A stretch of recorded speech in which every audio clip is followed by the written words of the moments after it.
This is going to be a problem from section 10.4 in your homework. This is a hypothesis test. I'm going to need to determine if it is a hypothesis test for a mean or a proportion. And so I'm going to read the question carefully. I see that 17% of university undergraduate students had at least one tattoo in 1998. And then a health practitioner obtains a random sample of 1,082 university undergraduates and finds that 236 have at least one tattoo. Has the proportion with at least one tattoo changed? So I notice this says proportion, so it's a proportion test. So for my null and alternative hypothesis, the parameter I will use is P for proportion.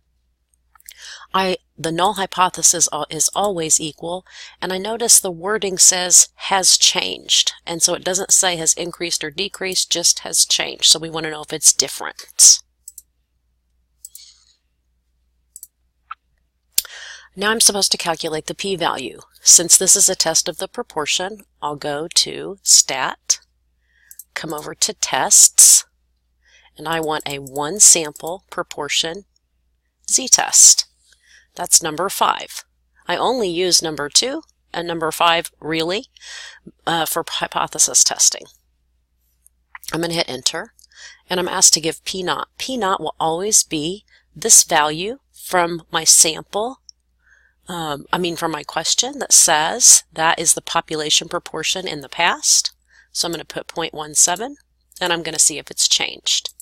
In my sample, I found that 236 had at least one tattoo out of 1,820, 1,082, and it's already on not equal. That's fine, and I'm going to hit calculate, and I see my p-value is 2.5177 e negative 5. That's scientific notation.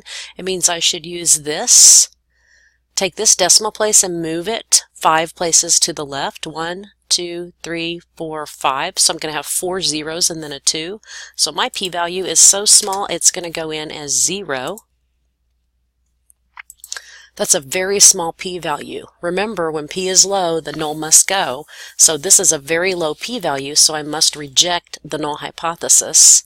The p-value is less than my level of significance.